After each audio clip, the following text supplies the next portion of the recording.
Revolutions Per Minute is a weekly radio show from the New York City chapter of the Democratic Socialists of America, recorded live at WBAI 99.5 in Brooklyn every Tuesday at 5. RPM is about doing the work to build a democratic socialist future. Every week, hear the latest news, analysis, and organizing experience from the minds and hearts of activists fighting every day in NYC. Join the movement at socialists.nyc. Yo, what's good, New York? This is Jack Devine, and you're listening to Revolutions Per Minute on WBAI 99.5 FM. We're a socialist radio show and podcast from members of the New York City chapter of the Democratic Socialists of America. The DSA is the largest socialist organization in the United States, with 56,000 plus members nationwide, and NYC DSA is its biggest chapter. We are run by our 5,500 plus members and organizers who are working together to build democratic socialism in all 5 boroughs. The American bourgeoisie is waging relentless war against labor, but the working class is organizing and fighting back. Today, we're joined by DSA members Gia Lee and Kevin Prosen from United Federation of Teachers to discuss the history and present of labor struggles in the United States before diving into DSA's strategy to build worker power in the workplace. And first, a brief live reading of the headlines by me.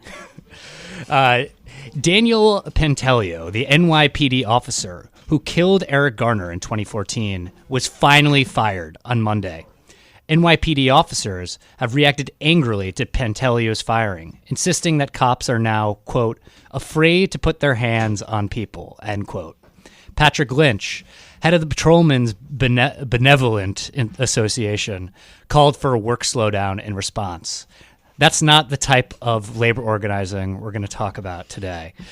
And the 9-member New York State Public Campaign Financing Commission, tasked with developing a system of public finance for state elections, held its first meeting on Wednesday. The 9-member group will also determine whether to end fusion voting, which allows candidates to run on more than one ballot line and gives third parties more influence in elections. The commission was created in this year's state budget as a compromise after legislators failed to create a public campaign finance system for state elections. And that's the headlines. Our daily headlines are brought to you by The Thorn, an incredible weekly newsletter by NYC DSA Electoral Working Group, covering local politics and radical activism. Subscribe at thethorn.nyc. And so now we're going to transition into our guest, introduce them, let them tell you their stories about why they're in the movement for socialism. So, Gia, why don't you start? What pushed you into the movement for socialism? And why did you join DSA specifically? And why is it so critical for socialists to organize in the workplace? Woo! First of all, I just want to say thank you so much for having me and my colleague Kevin on the show. Thank you for coming on. It's a huge honor, once again. But what brought me to this movement? I guess I came to it as an educator before the 2016 elections. So I'm kind of a Trump, the person who shall not be named that I just named. But really, when I realized that coming into the public education system here in New York City, that there were policies and reforms happening that had really critical impacts in the classroom, in our work with students, our interactions with our administrators. I came in 2001 at the advent of No Child Left Behind, and something just didn't feel right. What we were being asked to do felt kind of antithetical to, why people who go into education go in, to be nurturers, to kind of help support students to kind of find their way in the world. Instead, we were basically being forced to look at our students as numbers in a very highly competitive system. Soon learned that lean production was the name of the game in an effort to privatize the public good of public education. And that's kind of when I realized either I was on the brink of quitting teaching until I realized that there were other people like me other educators who also happen to be socialists, many of them, not all of them, but finding that community of people who were not just gonna sit down and take it, I think completely rocked and changed my world. And I think that when others realize that we do not have to succumb to a system of competition, we can find our collective power to make the working conditions and our students' learning conditions, what it needs to be for the greater good, for the common good. And so that's just that, my response in a snippet. But yeah. I think like what you're highlighting there, and like I feel like our repeat listeners may have heard me say this before, but it's in a sense like what happens so often, why people get involved in the movement is that like there's something going on in their particular experience, and they say like, why this doesn't really match up with what I was told, like the ideals of either our society or like the specific role you're serving as an educator. The classroom, it seems like it should be a safe space from exploitation and domination, and it should be for you serving the interests of the kids so they can actually like educate themselves and in a sense like liberate themselves, but that the classroom is not a safe space from capitalism, and that capitalism and its representatives in the state were attacking children essentially and teachers, attacking that collective so they could derive more profit from that, and that experience is radicalizing, but only if there is a movement around, rather than despair, seeing hope in collective action, seeing other, recognizing that other people feel the same way and you want to unite with them to change it. And that is a real possibility. So Kevin, I guess the same questions for you, or if you want to introduce yourself in another way, feel free. Sure. I mean, I came to the socialist movement a while ago. I joined a socialist organization in college. So for me, that was in the early 2000s, so the first George W. Bush administration. And of course, what was happening at that time was the rapid escalation of the U.S.'s war in Iraq. And I got very involved as a student in the movement against the Iraq war. Many of the activists that I was meeting at the time also were organizing around a local strike that was happening. I grew up in the Midwest. I'm from Wisconsin, and about an hour's drive away from where I went to college in Madison, there was a strike by workers at a Tyson chicken plant. And they had been on strike for months. And I started joining up with this strike committee, and we would drive out into this small rural town where workers at 5 or 6 a.m. were standing on a freezing cold picket line, and you could see the boss bringing replacement workers, scabs in across the picket line. And these were workers who had, these were tough jobs. I mean, I met a guy on that picket line who'd lost his hand in a machine. These were people who had sacrificed a lot for this company, and basically were being given an ultimatum that their jobs were going to leave, and the factory that had anchored this community was going to just be uprooted. So that led me to kind of bigger conclusions, seeing on the one hand these big imperialist kind of drives that the system had, that protest wasn't stopping. And also seeing the way that domestically workers were being pitted against each other in competition, to see the enormous power that capital had over people, sort of motivated me to give my life to a cause that was about overcoming those forces. And so I've been involved in the socialist movement for a long time. I came to teaching because I saw the profession as one where those ideals, those kind of democratic ideals, could be lived out. A job that put me in touch with youth, and a job that was, centered on ideas. And when you get into the classroom, like Gia described, you quickly find that there's a lot of imperatives that make it hard to really have those deep conversations, and that education is run according to the same efficiency logic that business in general is run by. the other thing that attracted me to get to our conversation today was that teachers had something unique to me, which was they had unions, and therefore they had a political voice that wouldn't have been available had I gotten involved in a profession that didn't have that kind of organization. And so that was another thing that appealed to me, was it was an empowered profession, or it could be an empowered profession because teachers had organization.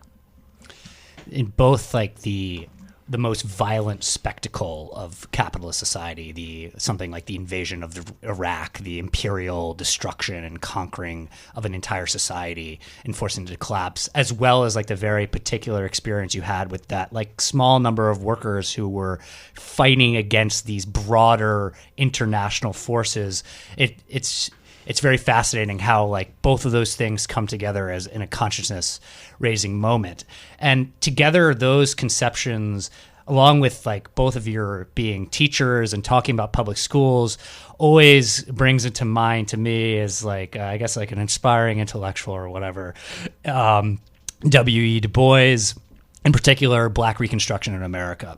And there's a really eloquent chapter that he writes on like the revolutionary transformation that public schools in the South had, and how the recently emancipated slaves were so critical in developing public schools in opposition to the landowning classes, and oftentimes also to the propertyless white population as well. And that sort of those racial dynamics are definitely something I want to touch on going forward. But also what's so profound about Du Bois's work, Black Reconstruction in America, is that it really highlights, I think, what is often kind of like propagated away by the masters of capital and the heads of state. They don't want Americans to really recognize the role that revolutionary labor struggle has had in shaping what is best about living in this country, and that the Civil War and the liberation of the slaves, which was primarily spurred by slaves themselves orchestrating a general strike, fleeing the plantations, joining the Union ranks, and really changing the dynamics in the war, was the greatest emancipation of labor in the 19th century. And that so much of how our society is shaped today is determined by that struggle, and then the struggles that were unleashed in its aftermath. And thinking about how after that struggle against slave owners, and then there was a massive struggle in the aftermath of the Civil War between the new emergent, I would say, industrial capitalist ruling class and labor. And that you had both these struggles between capital and labor, where you had these massive strikes, and people may be unfamiliar with really how widespread strikes were in the late 19th century in the United States, but also how violent the response was from capital and from the state, that the National Guard, the police, private militias were sent in to kill striking workers. So I think that legacy and how that's shaped our institutions is something that we really have to think critically about when we're organizing, but also what undermined labor from the inside. Because of this legacy and these entrenched institutions of white supremacy that were not fully overcome in the Civil War, and that Reconstruction was ultimately an unfinished project, that you had these divides within the working class that enabled capital and its representatives in the state to divide the working class against itself. So, G, I don't know if you want to dive into more of how significant that has been in creating a challenge for socialist organizers throughout U.S. history in building a multiracial working class movement to overcome the forces allied against it. I know that's a very big question, so you can take any angle of it you want. I think so. I teach 4th and 5th grade special education at a very progressive public elementary school in the East Village. And one of our curriculums that we developed is called Justice for All ? And our students learn the perspectives, the origin of the U.S. through 3 different perspectives. The enslaved Africans who were brought over. And we're very careful about language to say people are not slaves. They've been enslaved, right? Something done to them. And then indigenous people, the Native Americans, and the European colonizers. And through that process, we get to this activity called, putting Columbus on trial. And basically, students are asked to weigh all the evidence. Who is the most guilty for the death and genocide of Taínos people? And, that is just at the very root of what we follow through history. So we start there, and the students learn that, you can blame the king and queen of Spain. You can put blame on Columbus himself. The ship, the crew members, are the Taino themselves somewhat to blame. The kids always come back with majority guilt placed on the system of empire itself.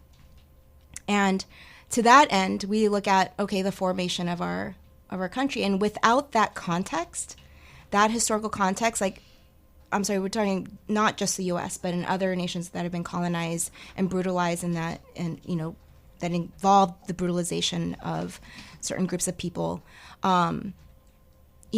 Without that context, I don't know how we could possibly move forward with some kind of labor movement and to develop common understandings without doing that analysis and having that analysis. And I feel so fortunate to be in a place where, I can work with 8 to 10-year-olds to develop that together. And I think that part of liberatory education should be for students to have that critical lens at a young age, to undo the systemic racism, because there's so much, in our teachings of history that are wrong throughout the country. So in order for us to be able to move forward, to be able to collectivize, we need to have that, because I think, honestly, for me and people I speak to, if we don't centralize the issue of the racial breakdown, and we see how historically immigrants have been pitted against each other in labor, you see it now. Look, these people are going to take your jobs. We have to close the borders. Who are those people? And at every phase in history, there's always been some group, and that has to be part of our own education as socialists, as organizers, as people who believe in the rank and file strategy. That sounds like such an incredible effort of political education within the classroom, and it's like a collective project. The fact that you're opening up for the students to determine themselves, like, who is the most to blame, and that they're drawn, that they have the capacity, that they are so capable, if they see the actual facts on the ground, of understanding that it's these forces of empire and capital, that the desire to dominate other people is spurred from these economic roots that in turn create these very violent systems of control and order, and that they can draw these conclusions is such an encouraging sign in a certain way, and shows how important it is to develop collective programs of political education. And then just centering how both settler colonialism and the African slave trade and domestic slavery in its continuance have been so critical to how this country operates as a whole. And it's impossible to separate the capitalism that we live in now from its historical roots, that it developed and emerged through these forces. But there's also has been these movements that have fought back and made gains too. And I think that's always such an important thing to recognize, that there's been strategies and labor organizing and anti-racist organizing and immigrant justice organizing, feminist organizing, that has really built power. And I think it's so both important to examine the roots of the problem, and then also interrogate okay, so how did people fight back? How did they organize? And what were the best strategies to go about it? And Kevin, I know one thing that you were hoping to mention is how the rank and file strategy throughout labor history has been so crucial in fighting back against capital. Yeah. I mean, the kind of like traditional socialist view of capitalism and how it brings workers together is that it does two things, right? It brings us together into workplaces with little regard for who it throws together, right? So workplaces are actually where people are at the most integrated, right? Often in American society, and yet the dynamics of the capitalist labor market pit workers against each other in competition, like Gia was saying. Right, and so there's nothing natural about solidarity. There's nothing that arises just from the fact that we're all brought together to work. Right, it's something that has to be built through organization. So the rank and file strategy is historically the approach the socialist movement has taken to the labor movement to try to develop those kind of strong workers' movements that can cut across those ordinary lines of division that cut the working class up into different competing sectors and try to build a movement that can unite everyone around common interests. So one thing to say is that when we talk about the rank and file strategy, they didn't need a special name for it back in the 19th century or the early 20th century because the socialist movement was a movement of the working class. It was a movement of the rank and file. Its activists came directly from the working class. Its ideas arose from their experiences. And it was socialists that led the labor movement all through that period, right? It was socialists and communists who led the construction of the CIO in the 1930s. We all talk about that period of the mid-30s and the Great Depression, but actually there were some of the largest strikes in American history happened right after the Second World War in the mid-1940s. And what I think happened was the business interests in this country realized they had to do something to put a leash on the American labor movement and restore profitability, because after the Second World War, they had a global system that they had come out on top of. And it was important to domesticate the labor movement in order to ensure that you would have an American century after that. So what did they do? There was a sort of two-pronged approach. There were carrots and sticks. On the one hand, you had to offer the labor unions something. And so there was essentially a deal struck, which is summed up by something called the Treaty of Detroit, which I think was signed in 1950. You check me on that. But it basically said, look, we'll put a lid on a lot of these strikes the workers are going on. We'll tone it down. We will cede to management the right to decide what happens at work and how it's done. And in exchange, we will get a steady wage increases if your company keeps getting more productive.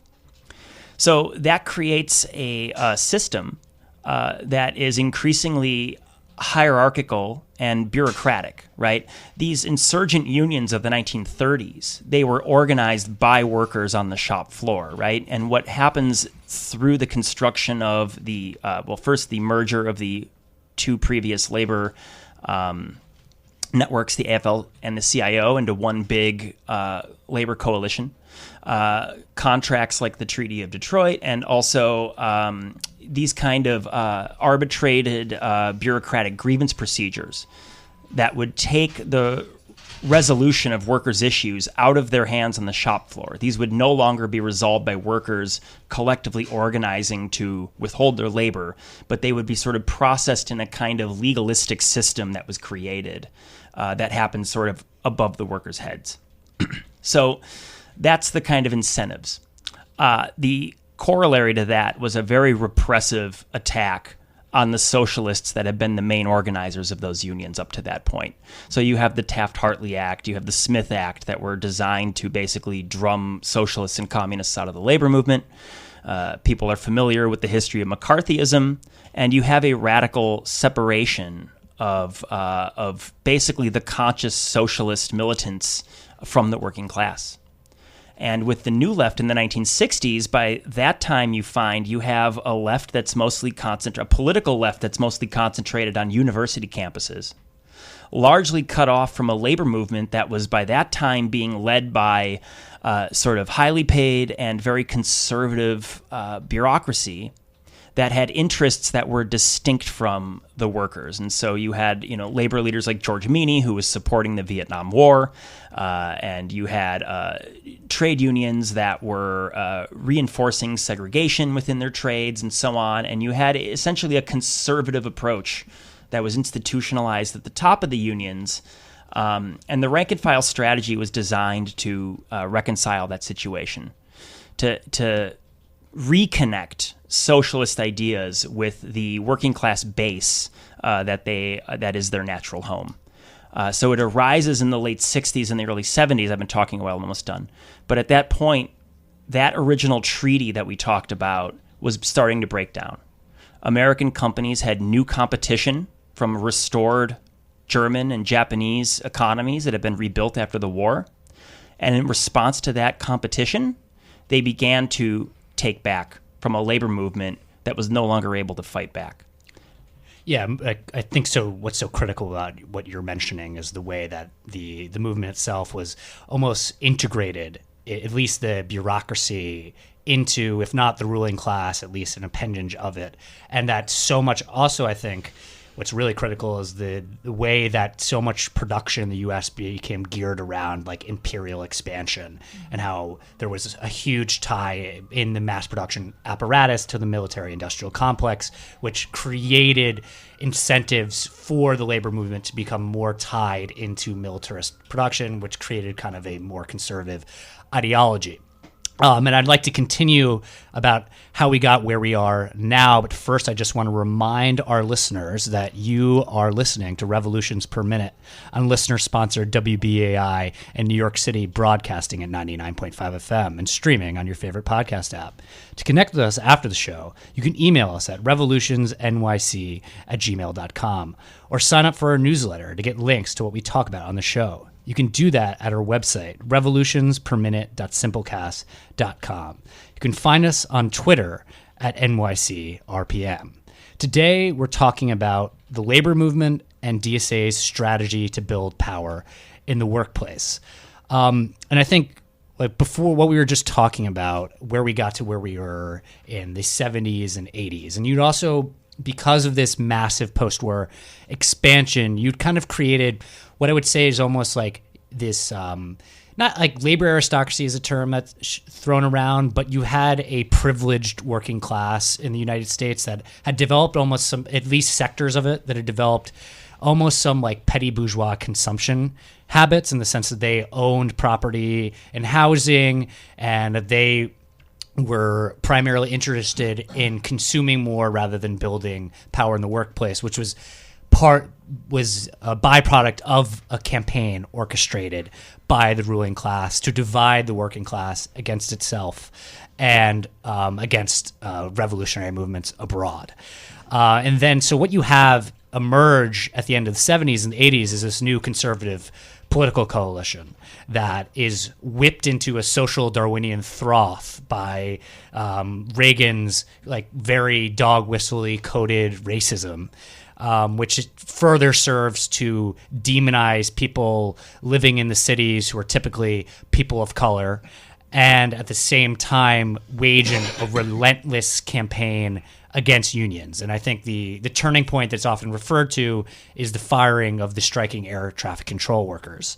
And then since that time, you've had a massive decline in the rate of unionization and direct action taken by the labor movement, and an even further push of elements of labor, particularly like the bureaucracy that we're talking about, into the Democratic Party, into compromising and negotiations that has only further accelerated its decline until we've gotten to where we are right now. Before we get to where we are right now, is there anything you'd like to add to the story I just presented?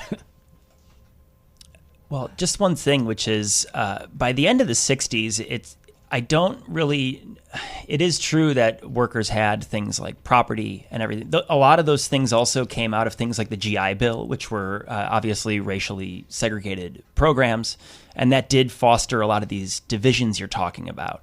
I think one important thing that happens in the labor movement in the late 60s and the early 70s is you have workers that have been radicalized by experiences they had away from the workplace in the civil rights movement, the Black Power movement, the anti-war movement. And you have a new generation of workers that are going into the workplace with those experiences in mind, with the kind of anti-authoritarian attitudes that those experiences instilled in them. But also with many of them with a kind of socialist political agenda. So you have socialists of many different stripes in the late 60s and early 70s who implement what we now call the rank and file strategy, one way or another, right? Where they take a turn towards what they thought were important industries because they saw on the horizon an increase in workers' organization and workers' struggle. And that did happen in a lot of unions. This is where you have a lot of rank and file rebellions, wildcat strikes, and things like that emerge in the late 60s and early 70s.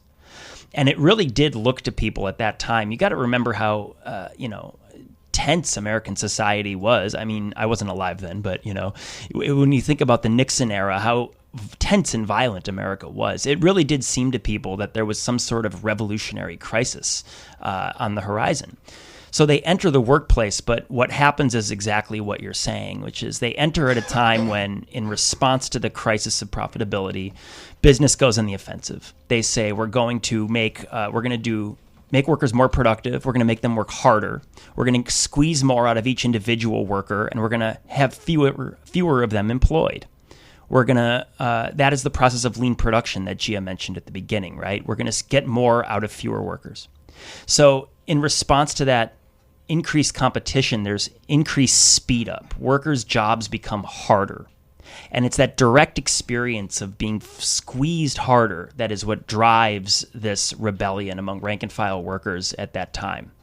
And I think that kind of speed up, that squeezing of workers, is part of what explains why we're seeing these rebellions among specific sectors now, like teachers and nurses, who are being asked to do more with less. So in Los Angeles, Gia, what were the class sizes there in the most recent contract they wanted? It was like 40 or something. Yeah, it was something really ridiculous.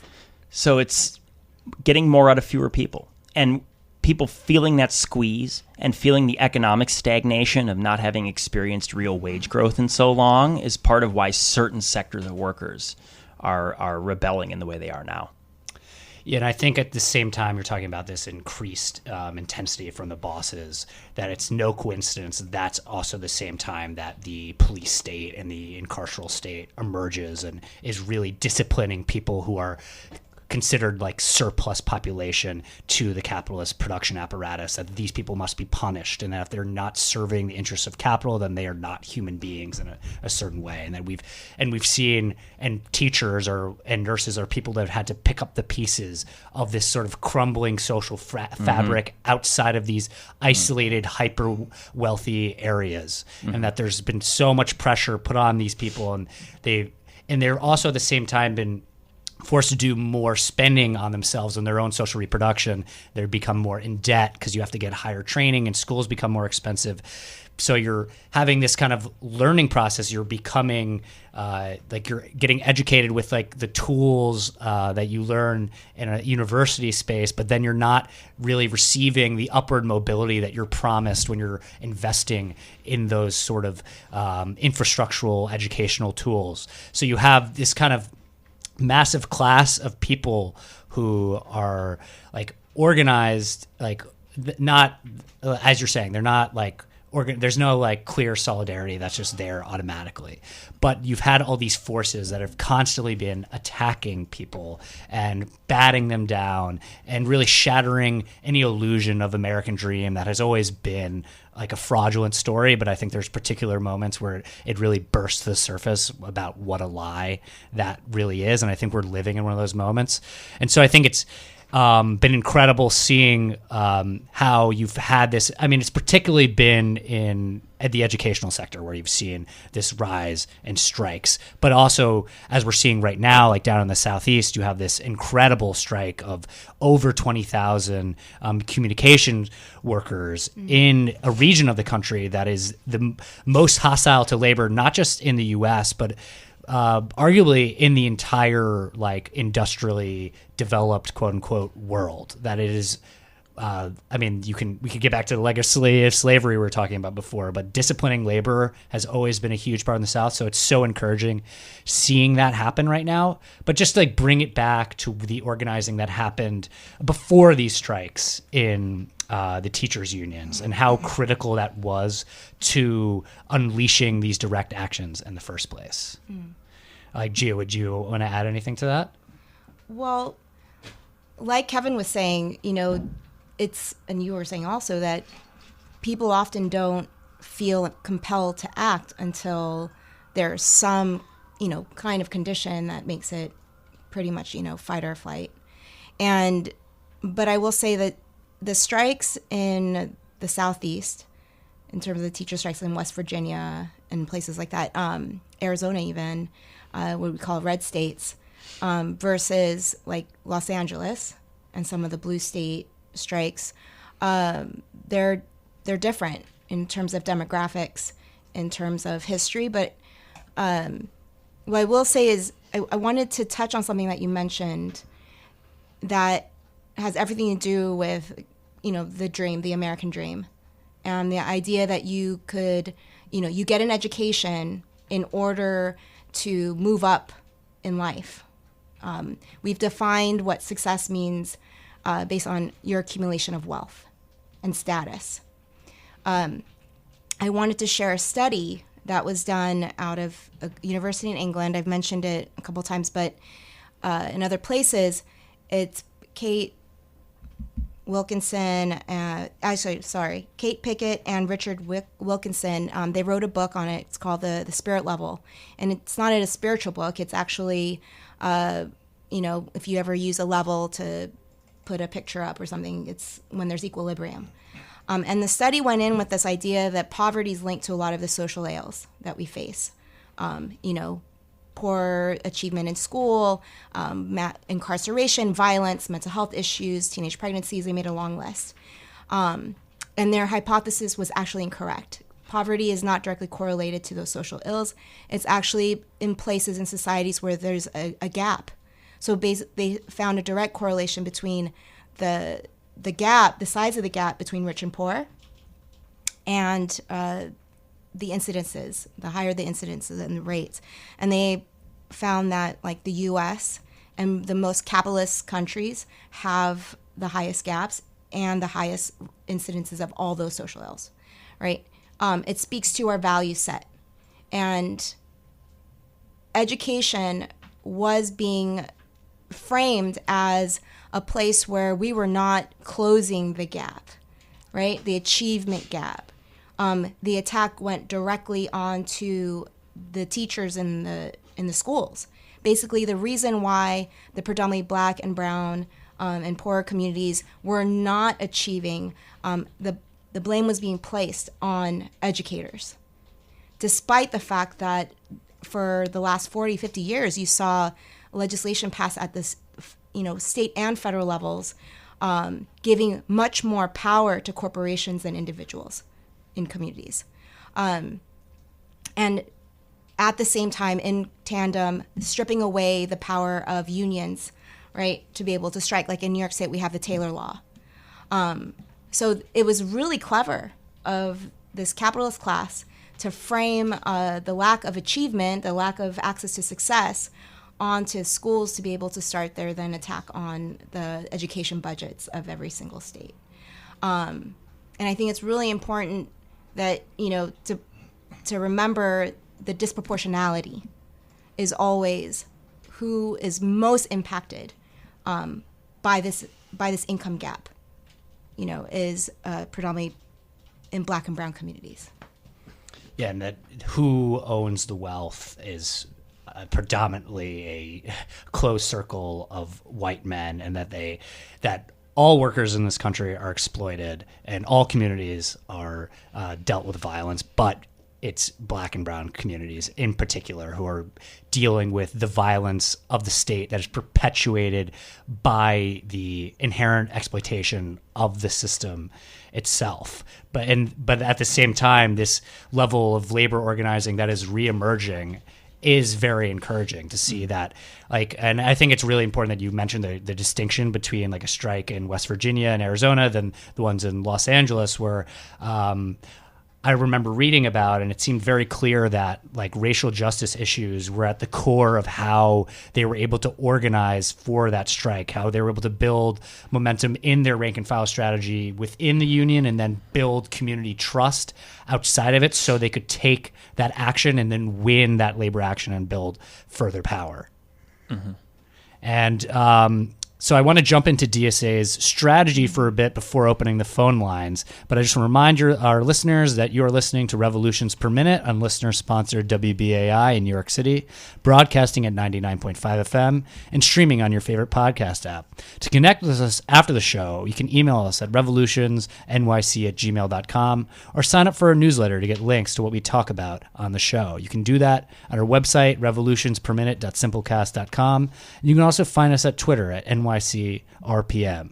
Today, we're talking about labor, the rank and file strategy, and why it's so critical for socialists to be building power within the labor movement. And I'm going to remind our listeners that you can call in now at 212-209-2877. That's 212-209-2877. But to ask questions about what DSA is doing in its labor strategy and what the rank and file strategy is. But before, I want to give you guys the opportunity to both explain what it is and perhaps your personal experience in engaging it. So DSA, New York City DSA, passed a resolution last year called Resolution 33, which called on socialists to explore taking jobs as rank-and-file workers in what we called strategic industries. Now, what's a strategic industry? It's a sector that meets a couple of criteria that we had collectively decided on. What is the economic power and leverage that workers in this industry potentially have? Is this a place where if we organize, we'll be able to leverage our organizing to achieve large-scale change? And that's going to require economic leverage, political leverage, right? The kind of political influence the union has. What is the internal political culture of the union? Is it a place where rank-and-file workers have a lot of say and influence, or is it a place that is pretty closed off to the independent initiative of the rank and file? Is it a place where we have already a concentration of DSA members? Like, we just happen to have a lot of teachers that have joined DSA, right? It's a demographic. It's mostly young women. That's a demographic that's politicizing very rapidly, and a lot of them find themselves in DSA, right? So teaching, while the UFT is not the most open union in terms of rank and file activity, it is a place where we have a concentration.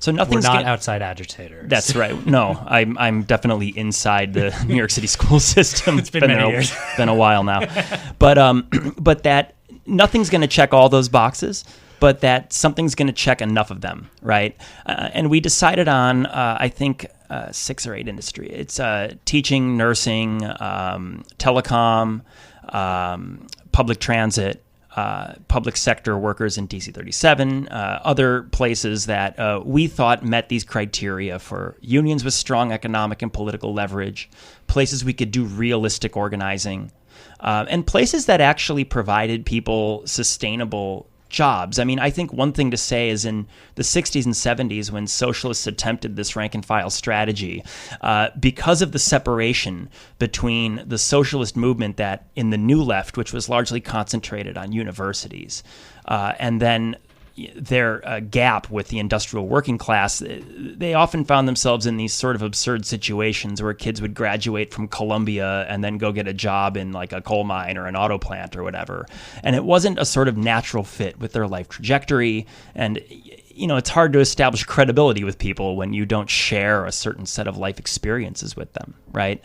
You have to work to do that. Yeah, absolutely. Exactly. And so the industries we've chosen also, I think, are a natural fit for a lot of DSA members. They provide good jobs that are fairly stable in an economy that is, pretty savage and competitive, right? So these are also enticing jobs, I think, for the kind of typical DSA member who I find to be kind of a few years out of college, maybe wondering what they can do politically, and how their work life can connect to that. I'm just going to throw out, just a little bit of reflection on the rank and file strategy in terms of, specifically in education.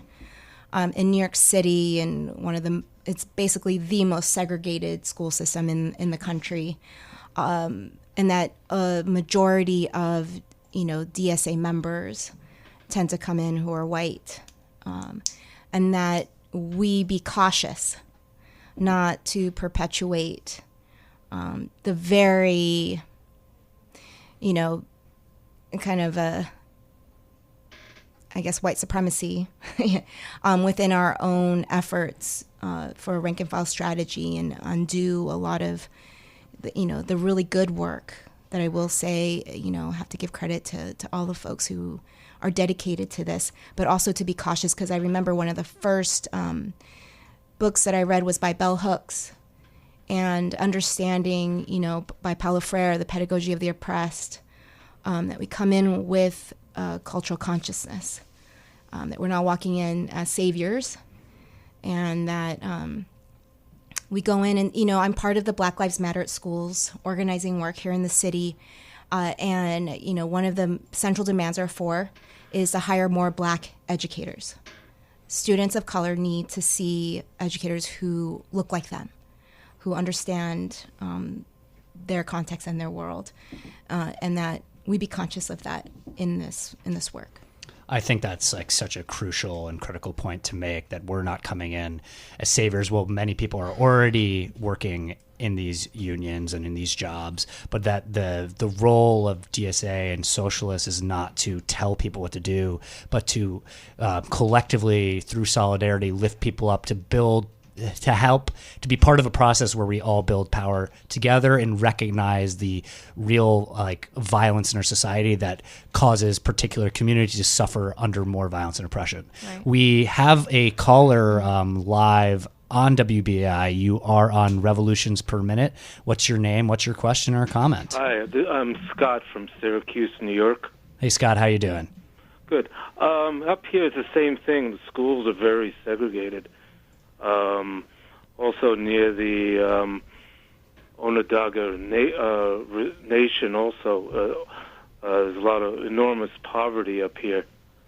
So me personally, I organize I'm libertarian socialist from below, and it's a tremendous amount of work.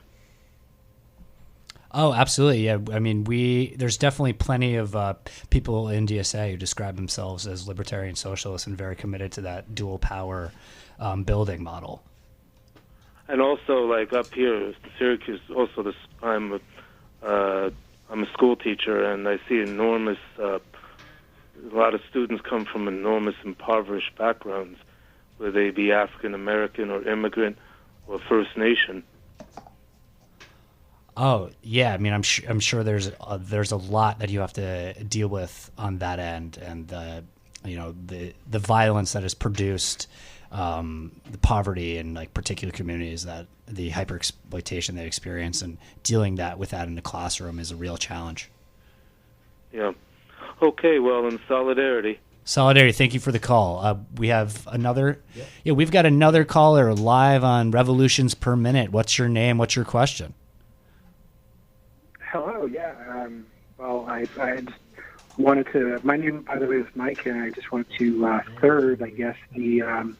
It's one thing to read the stats and be told that the New York City schools are incredibly segregated, but it's a different thing to be in the classroom and see that. It's a very visceral, student teaching. It's a very visceral. My first experience with it was intense, and then just in Brooklyn, for example, just riding a bicycle to another neighborhood, and it's a completely different profile, demographic, what have you.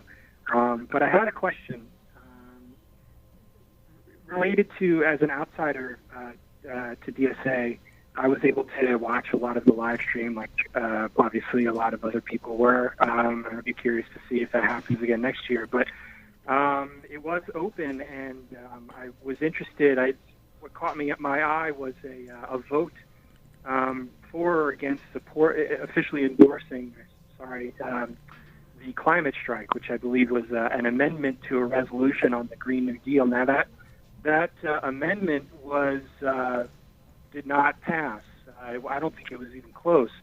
The national is one level, I understand, on the DSA, and then there's tensions between the national and the local, and local chapters can endorse it and put resources behind it. But I wonder how you, as educators, relate to that, because I see the climate strike as being obviously spearheaded by youth and the people who are most affected. So I just would love to hear your reactions to that. Any lesson plans that you have planned, or are you excited to kind of ask kids questions about that, and how you see your organization on the national level, what its priorities are? I mean, we could have a longer discussion about the New Deal and what really restored capitalist profitability, which was World War II. The New Deal, created a lot of programs and put a lot of people to work, for sure. But in terms of saving capitalism from itself, that's a longer conversation about the Green New Deal. Anyway, I don't want to get too far afield. Thank you so much for your time, and I'll take your answer off air. Well, thank you so much for your comment and your question. I'm guessing this one is more directed at you guys. Yeah, so I teach at a public elementary school called the Earth School, and you can tell by the name of it, we're very much environmentally centered, and teaching about just the sustainability of life on Earth is central for our students right now. I think we're in a dire situation. Time is ticking, and it's not a matter of, can we afford to, give a lesson? We must teach our students, and our schools, my school's already talking about how we're going to be participating in that climate march. And we have one more caller. Last caller. All right, great. You are live in Revolutions Per Minute. What's your name and what's your comment or question? Yes, my name is Mateen, and I am a scientist of astronomy. And I'm just calling in to say that that it's going to be difficult for us as black people, me being a black man, for us to be successful in this political system or this arena called the United States, due to the fact that, I'll just use one example, I'll be quick, because time is short, that when you look at Black Wall Street, we had everything. As black people, we was thriving, we was happy, and very peaceful. But the same powers that be, that's today in the political arena, are the same people that not only bombed Wall Street, but also they brung up lies that the black man raped the white woman who was an elevated worker in order to start that. So what I'm trying to say is simply this. We still have that same mindset today in the political arena, but it's only worse now because it's with our own people. Thank you very much. Well, thank you very much for that comment. And I think it's Black Wall Street and the burning and the violence that with the white population there unleashed against that experiment is such a really critical moment in history, and really important for people to understand how capitalism and white supremacy intersect to push out any threat to its hierarchical order of domination. And before we end the episode, we just like to give our listeners a chance to plug into the work that our guests are involved in. And if there's anything that you both would like to highlight, any meetings or events coming up, or refer someone to a calendar or something that might easily connect them with it, or a website. So Kevin and I are both part of a caucus within the United Federation of Teachers. So if there are any New York City public school educators out there who are interested in meeting with us and talking more, we're part of the movement of rank and file educators. More, we have a website, and on September 20th. We'll have our first general meeting. It'll be listed on the website. You can also follow us on Facebook and Instagram. That's September 20th. It's a Friday at 5 o'clock. And it looks like we're firming up the location, but it should be at Project Reach which is in Chinatown. I don't have the address on me right now, but that's where. And then we usually follow up with some kind of social gathering right afterwards. The DSA Labor Branch meets every month at UAW on 34th Street. I'm trying to pull up the exact date of the next meeting now, but those meetings every other month is an organizer training. So if you are interested in trying to talk to your coworkers about unionizing or getting more active in the union, that's a great place to plug in. And we're discussing in an ongoing way what our work in the rank and file of the unions is going to look like. So we're at the beginnings of creating this strategy. We don't have all the answers. We are kind of making the road by walking it. But if people want to walk it with us, the labor branch is the place to be. Well, thank you both so much Thank for you. Joining us on RPM. This was a really great discussion, and there's a lot more I want to discuss, the connection between rank and file and organizing the unorganized, and there's so much work to be done in the labor movement and the socialist movement. But thank you so much, and thank you to our listeners. You've been listening to Revolutions Per Minute, and you'll hear from us next week.